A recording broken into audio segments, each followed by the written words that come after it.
Welcome to Greg's Maker Corner. In this video, I'm going to be covering the build for the VzBot 330 Mellow Kit. If you haven't already seen some of my previous videos, including the unboxing, my first impressions of the printer, please go ahead and check those out. Those are good to watch before you dive into one of these. But I'm basically going to be dividing this build series up into a few parts. This part of the video is going to cover the majority of the frame install all the way up to the ZAxis and the bed carrier. And just a quick disclaimer, I do not follow the manual 100% in this build video, and part of the reason for that is because the Mellow kit does ship with the Gantry that's already pre-assembled, so because of that, I think it's probably a good idea to follow the steps a little bit differently in how I've laid them out here. The manual is a great resource, and I definitely recommend following that. I will have the link to that in the video description. After this video, I will be posting a video on wiring, including the tool head assembly and some other parts, so please stay tuned, and thanks again for watching. Okay, preparing for the frame part of the build, you're going to need box 6, which is going to have all your hardware fasteners in it. You're also going to need these different types of extrusions. I took them all out for now, because I'm going to eventually need them all, but you can see here, notice there's some extrusion with holes and, you know, kind of pre-drilled here. And you've got the longer extrusion here. And these are different, so make sure you pay attention to the different holes here. So I'm going to go ahead and set that out and move it over, and then I'll start building on my flat surface here. When starting the frame, go ahead and take your longer piece and put it here, and make sure you have the wide opening where you can fit the screw in. And then this hole here on the 2040 is going to be the shorter extrusion. And after you get this one built, just go ahead and repeat and do another one the same way. Okay, so I've taken this corner, and I'm going to go ahead and lay it like this. And I'm going to put this other side of 2020 in. And don't stress the squaring just yet. We're gonna get to that after we get all the pieces together. I like to check it towards the end after I get everything together. As you're working with this, make sure you're on a flat surface, as flat as possible. That's going to help you keep everything nice and square. Now that I've got that in, I'm going to repeat with the other section. Okay, I'm getting this first corner, and then I've rotated it.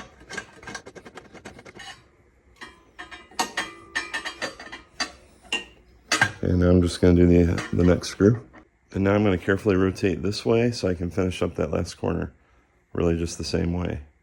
Something I like to do to test, make sure everything's good, is I like to tap the ends. And if you get any kind of bounce or spring, that means something's out. I'm going to go ahead and get the gantry prepared here. There's a lot of PLA plastic parts on this, and those all need to come out and be replaced and swapped out with ASA or ABS parts. I'm going to start with these two pieces here. I'll just remove the screw. It should just slide right out.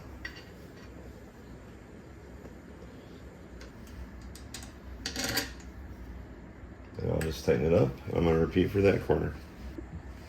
Okay, I've got this one done as well. And now I'm going to go ahead and remove these zip ties and then replace these two pieces here, as well as these guys. And if you happen to get it mixed up when you're putting these parts together, just remember that this edge follows the profile of the motor contour. If you're having any trouble removing these pieces like I am, it doesn't hurt to just lift up the CNC metal piece. Make your life a little easier. I'll go ahead and put these back in.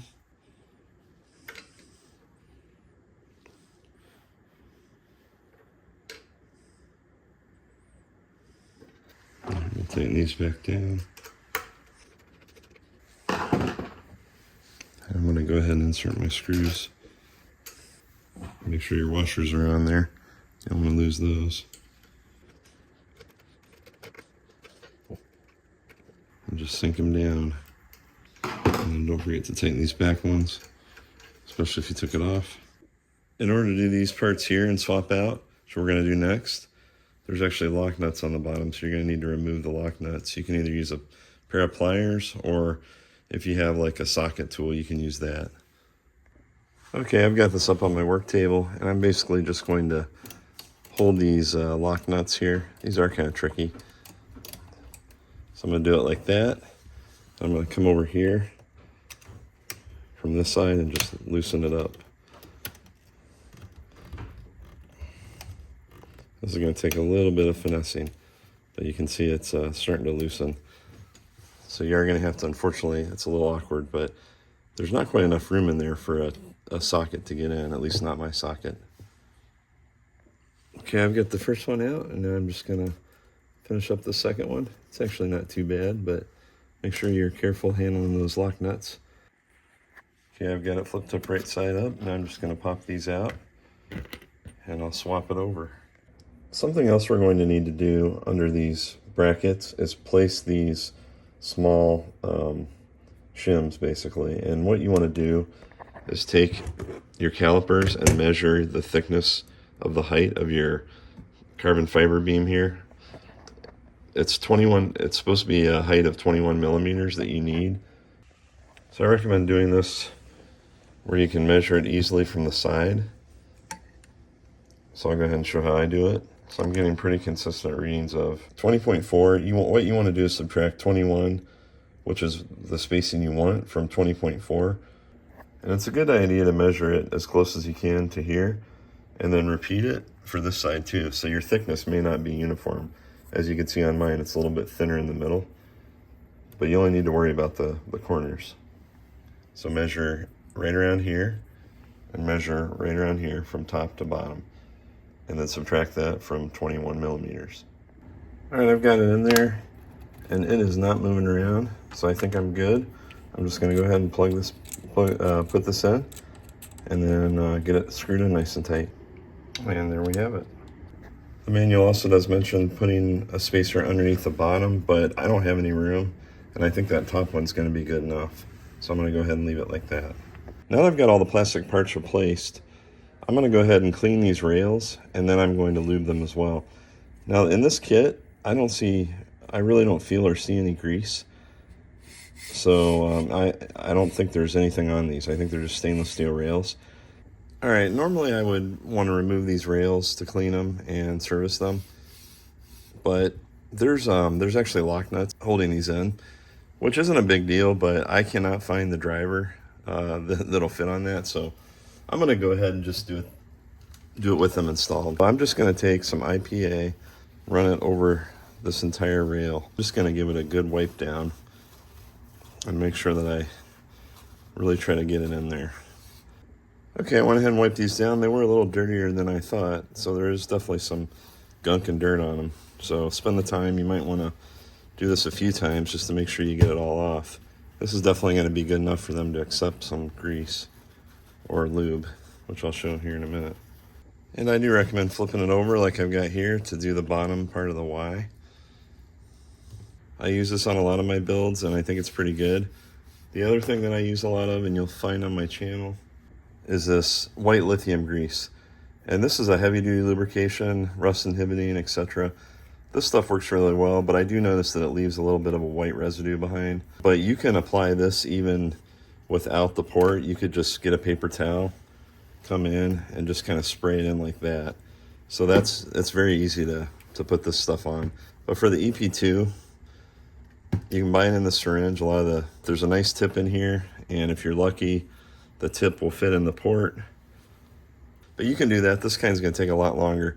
Now, the way that you would do it if the rail was off, you would simply flip the rail over, and through one of these holes, you would go ahead and fill it up.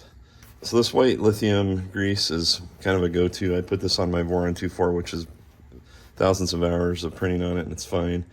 The trick here is you want to be very careful when you're spraying it, because it will go everywhere. So what I typically do, give it a good shake, and then hold your paper towel over it, and then kind of angle it to the side here, right where the rail is going to be in that little groove. And then you're going to hold your paper towel over it and just give it a good spray. And I saw someone out this side. Not a big deal, but that's how you know it is going through. So there's your residue that I was talking about. This is a good way to do it. And make sure you do it on both sides. There we go. So that's a surefire way to get these lubed up, because it's definitely going through. You can see it went through the other side, so it's definitely hitting those bearings.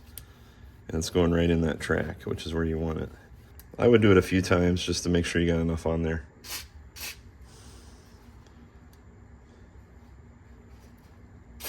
Ooh. Make sure you hold your paper down, otherwise you're gonna get a mess on the other side. Watch out for that blowback.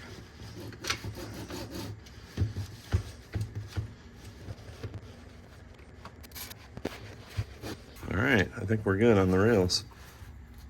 They're nice and lubed up. Probably not a bad idea to run the rails the entire length and get it all worked in real good. And you know that you're doing good because you see a little bit of that residue going all the way there. Okay, and now I'm at the point where I need to remove these, or this front extrusion, so I can insert this into the frame and mount it. I'm going to go ahead and loosen up the screws, remove the screws like is mentioned in the manual, just to get this front piece off. And I went ahead and flipped the gantry on its side, and you can see this screw here is going to need to be removed. This one already fell out because I'm not sure where that screw is, so I got to find it. It's probably in the box. And then you're going to loosen these here, remove these, and then we're going to slide this in a little bit so that way we can remove everything. So that's the general process to get this piece off. Okay, so I've removed the one on the bottom here and the top here, and then I've loosened these two. I've also loosened these just a hair because they were kind of tight. And now I can slide that over fairly easily. And now we're going to remove the extrusion here, and then we'll disconnect this side. We're going to repeat for this side as well. Okay, I've gone ahead and removed this and moved it over. So now we can go ahead and set this aside. And just be careful, try not to lose the screws in there. You're going to need them. And with this piece removed, now we can go ahead and move this into the frame. I moved the pre-built gantry onto the top of the frame now, and I'm going to go ahead and connect the front first since it's kind of looking a little wobbly here. But I'll basically go ahead and use the screws that are already here, and I'll sink those into this channel here. And then I'll do the same thing with these corners. Okay, I went ahead and connected both sides, and I've rotated around. So now I'm going to go ahead and put the front piece on. Before you tighten everything down, I've rotated this so the front is facing the bottom. And I'm going to go ahead and get my square out and make sure everything is nice and square on the corners here. Okay, and I've just finished up these screws, and they're nice and square now. It always helps when you're on a flat surface, so you're not working against gravity. I'm going to go ahead and do the same thing for these screws here. Okay, I've got these flipped now, so I'm going to go ahead and square this up and do this corner. And if you see anything that is out of whack, rotate that corner to make sure that it's on your flat surface, loosen the screws, and then let it drop, and then retighten it. That's the best way you're going to get a square corner. And it's also easy to check visually with a machinist square like this. Just make sure you don't have any gaps in between where you are checking it. And once you've got everything all squared up on the corners like we just talked about, go ahead and put in your M410s and T-nuts, and hopefully you've still got all those. There should be some extras in the box as well, if not. But you're going to want to do it for the bottom as well as the top. And here's a tip on getting T-nuts in. Just use your driver like that and just slide it on over to where you need it. And flip the cube on top and also do the T-nuts here. You definitely don't want to forget these. Make sure these are also nice and flush here with this edge, or at least centered. And check and make sure your movement is good. If you hear any weirdness with the frame, there's a good chance you might need to adjust and square one of your corners. And you can easily check that by rotating the frame around and dropping it.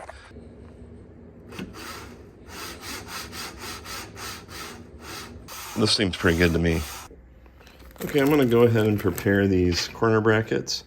And I've got my kit included just the right amount. So there are 6 here. This is the front. You're going to have one in this corner, and in the back you're going to have one in each corner. But this front corner here, we're going to have a larger 3D printed brace or CNC metal brace. So I'll get to that after this stuff. So I'm just going to use these washers I have laying around, which I believe are M5s.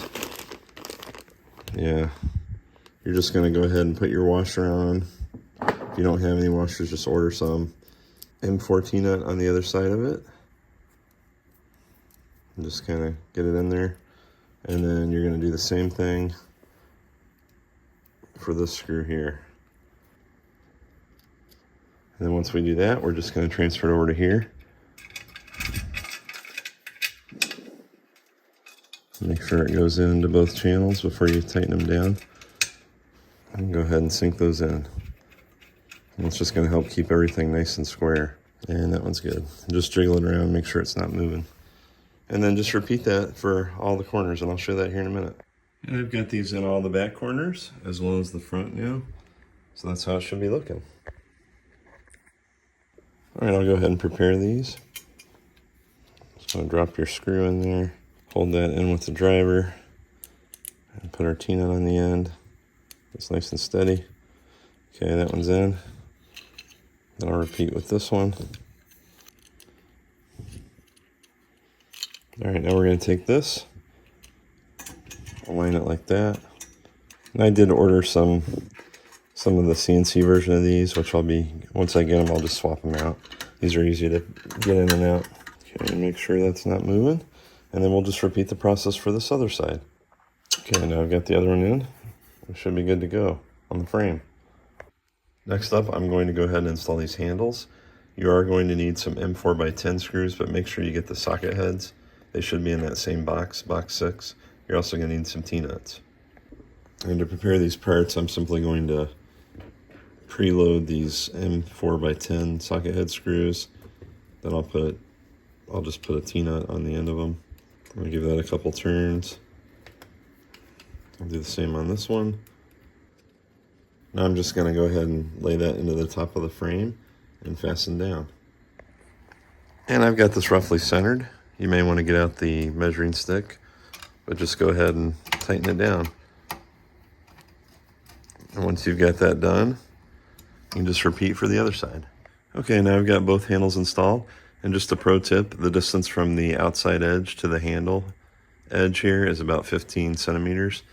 And it's the same on this side, so just use that if you want to get it centered.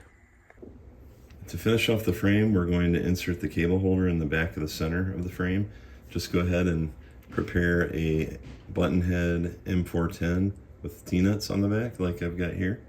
And then you're just going to find the center. And that should do it.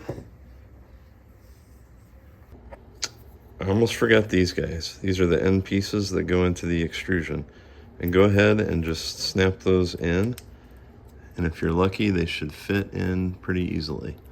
Let's see here if I can get it.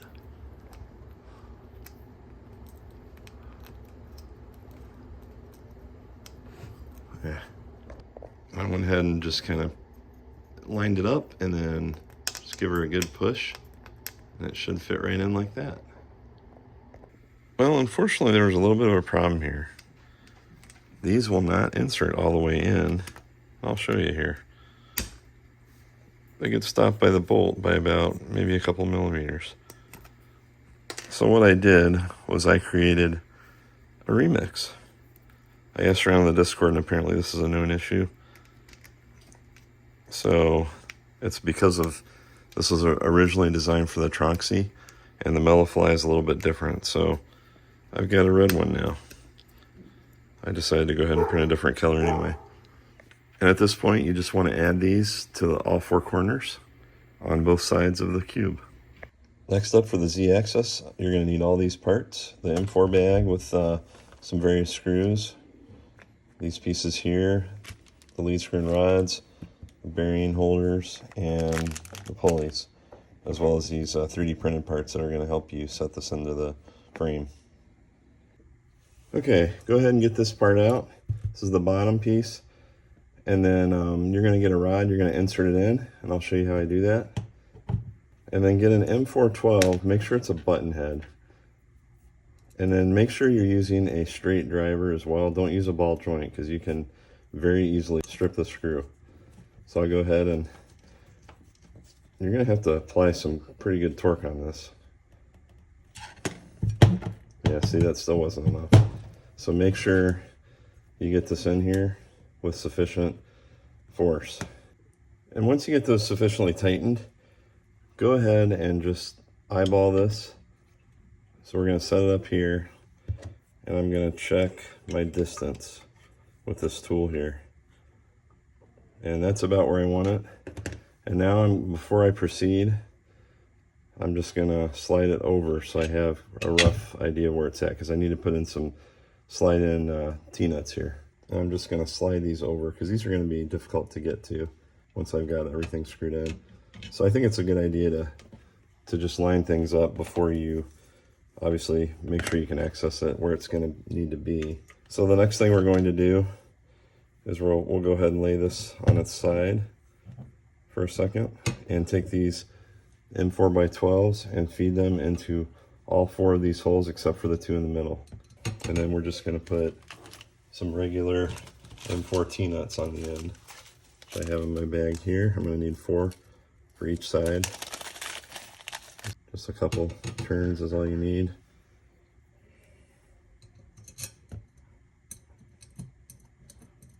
Make sure you put the wide part on the bottom. Okay, now we're ready to insert this.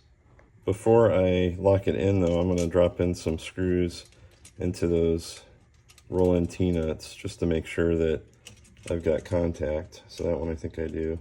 We're just going to do this temporarily because it'll make it easier. So now I want to take my tool, and then I should be able to get this right in where it needs to go. Yeah, I'm actually right where I need to be anyway. And you want to measure it down here as close as you can to the bottom. There is that corner bracket in the way, so just be mindful of that. But that looks pretty good. Make sure when you lock it down, everything is flush to the extrusion on this edge. I'll just lock one of them down for now. And this tool, there are mounting holes, so you could mount it to the extrusion. It's probably not a bad idea to do that. I'm going to just keep mine kind of loose where it's at. I think that's fine. I will hold that in place. I'll go ahead and lock these down. So that one is done. Now I'm going to take this lower lead screw bearing here piece, and I'm going to get our 2 M412s. I'm going to insert them here, and I'm going to put T-nuts on the other side of them, and then we're going to mount that right here. And I've got those prepared. I'm going to insert them into the channel here, and I'm just going to very loosely put them in there, and I'm going to try to line these screws up. You don't need to worry about these being super tight right now. In fact, you want them to be able to move around a little bit so you can get everything aligned. It's just about where we need it. And make sure you have the proper orientation of this part. You want it with these pockets facing up. You don't want it tight, you just want to kind of do it a little loose. Just where it's barely in the T-nut, about like that. That one's loose too. And now the manual talks about using an 8mm drill bit to align these. I'm just going to use the lead screw. Okay, now we're just simply going to take this pulley and we're going to lift out the lead screw, and then we're going to try to line that up and drop that all the way down into the bottom lead screw. So make sure it's all the way in. And then what you can do is you're going to have to carefully eye this up and go ahead and tighten them down until you feel it bite. Okay, and you know that you're in there because you see the lead screw rotating after you tighten it. Make sure you get both of them. Okay, there's one. Here's the other one. Okay, now that looks good. Now we can go ahead and tighten these other bolts here. And before you tighten down, we're gonna do the bottom one first. Go ahead and lift it up. Just lift it up a little bit in the back. You don't want it touching the ground. And then I'm gonna go ahead and finish up by tightening these down. Visually, you wanna make sure that this is parallel and flush, and then it's not touching. That's the main goal there. What I did was I came in here and I wanted to double check everything looked good, and make sure, I recommend keeping this just about flush to the bottom, because if you have it pushed up too high, you're not going to have smooth action here. You want it about like that. You also want to make sure your lead screw is not protruding and digging into the ground or whatever. So I think if this is flush to the extrusion, I think you're fine. There's also going to be a bottom plate, so you want to make sure that you're not going to be digging into that. And I repeat it on the right hand side. So now I've got everything locked in and ready to go. Up next is the bed assembly. We're going to need all the parts that you see here. The bed chassis, these couplers, 4 of the printed parts, and make sure that you remove the supports if there are any. Pretty easy to do, just pop it out like that with a tool. We're going to eventually be fitting some M3 nuts there. And then we're going to need these bearings parts here. You're also going to need a combination of your M3 and M4 screws. And initially we're going to start off with M4 10 socket head screws for the bearings. We're going to insert those in the 4 corners here. I've got the first one installed now, and I'll go ahead and complete the other 3. And it's all set. Everything is screwed in and good to go. We can move on to the next step. And now I'm going to go ahead and use 2 M310 screws. And I will fasten those here.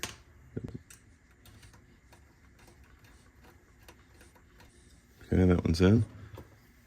I'll just repeat for the other screw.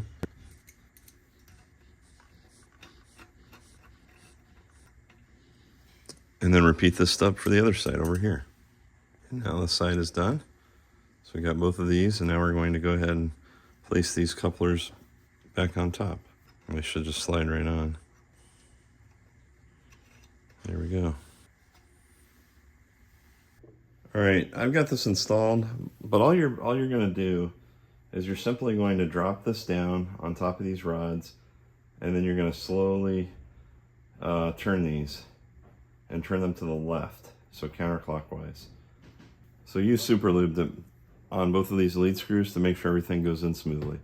And also make sure these 2 holes are in the back right. So here's the front, here's the back. And that's pretty much all there is to it, to install it. Now at this point, the majority of the ZAxis is installed. You can go ahead and install the heated bed if you want, or I think I'm going to leave it off because that's a lot of weight to carry around. And I think I'm going to finish that up when I get closer to the electronics.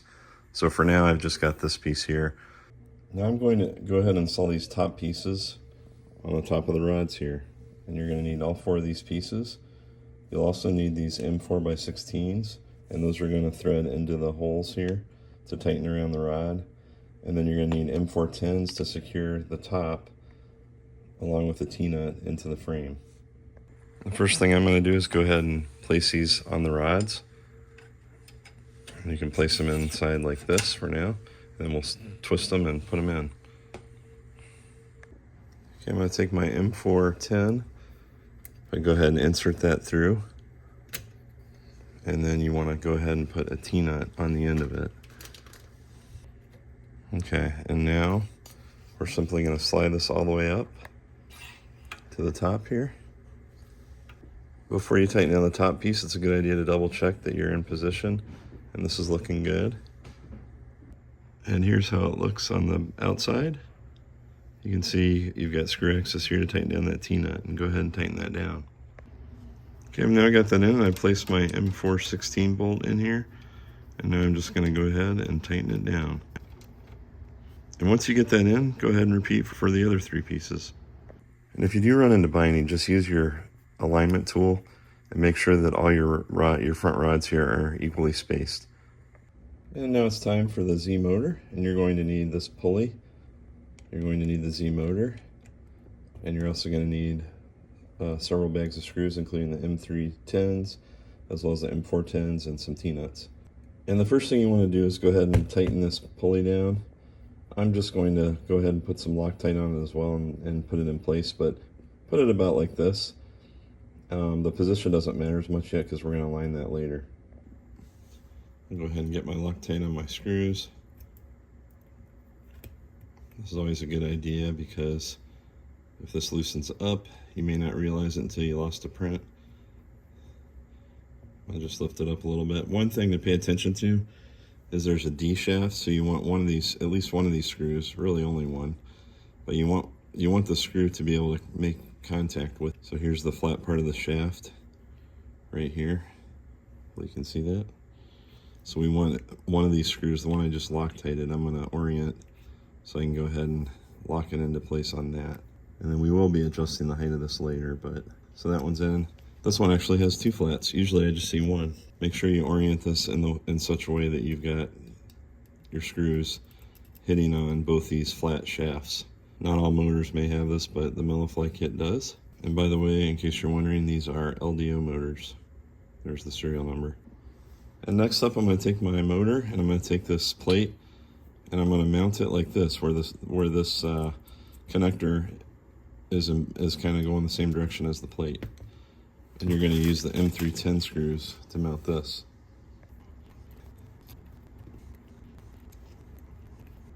Right, those are all in nice and tight. I went ahead and rotated my frame around, and now I'm going to take these M410 socket head screws and some T-nuts. I'm just going to go ahead and put those on these outer holes here. Okay, I've got those prepared now, and I'm going to go ahead and set them into the center of the back extrusion. I've got my ruler here, and it's about, in order to find the center, you want to be about 18 centimeters from the edge of this bracket to the edge of here. So that's what I measured, and that looks pretty good. So I'm going to go ahead and lock that down and make sure this edge is pretty flush here so it's not angled. For mounting, I'm going to go ahead and take 2 more M410s, and I'm going to simply come in here and align the screws into the holes here on this. And then for now, I'm not real worried about the position. I just want to get it in there. The next step, we're going to put the belt on and probably have to move this around a little bit and also check the alignment of this pulley. And to put this belt on, I'm going to loosen these 2 screws here, which I've already done, and I'm just going to lift this up and kind of lift that up for a second and then drop this belt underneath it. It's a little bit tricky, but that's all you got to do. And once you do, after you do that, just go ahead and tighten everything up again. And it should keep your lead screw in position if you're locked into this, so don't worry about that. The only thing you got to worry about is your bed dropping. All right, hey, that's good motion, right? So I'm going to go ahead and tighten this back up, and then I'll repeat on the other side. And it's probably not a bad idea to just put like some kind of clip on this so it doesn't slide on you while you're doing this. I got the Z screw pushed out all the way, so I can get it around here. I'm just kind of feeling it at the moment. We're going to need to change the angle here in a second. So I've got enough tension now where I can adjust these. Okay, that one's now on the track. That one's on the track. And hopefully we can get this one on the track. There we go. I think that's on. And now I'm just going to pull this back until I feel a good amount of tension on it. That's probably not too bad. But go ahead and lock that down. And then now we're going to check the alignment. Okay, I'm just going to double check the alignment on this. I've adjusted it a little to try to get the belt as centered as possible. And I'm just running it by hand to see how it feels and looks. And honestly, it seems to be running pretty good. So if you hear any kind of grinding or you notice the belt is rubbing on one of the edges, then you're probably going to need to adjust. But this seems to be working well for me. I'm going to take my M310 and insert it in here. Make sure you got a socket head. And then it goes in this little hole, this top bracket holder. This may be a little bit of an awkward angle to get at, especially with the motor in the way. Okay, so I've got this in. I've got it tightened down pretty good. Just make sure it's nice and tight. And also straight. There we go, that looks pretty good. And after that, and next up I'm going to go ahead and screw in the M2 by 10s. Make sure that your button is on the right hand side before you connect it to here. Okay, I've got the screw started.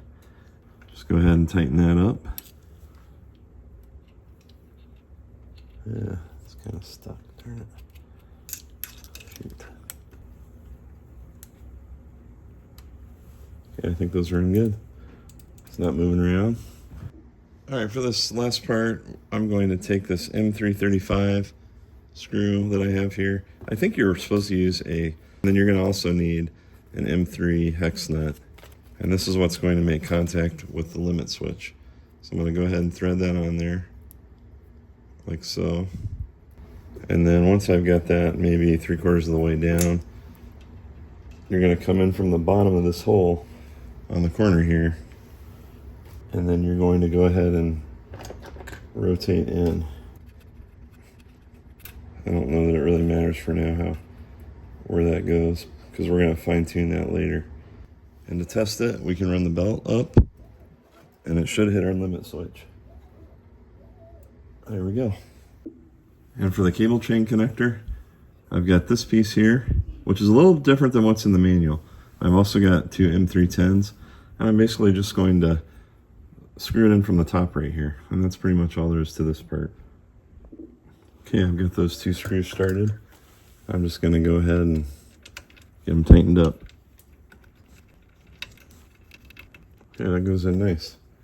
And to finish off the cable chain holder, we're going to use these M3x8 socket heads. I'm going to take these two screws. I'm gonna just thread them right in here. And here's a better angle. This is from the back left side. And there we go. That should be about right.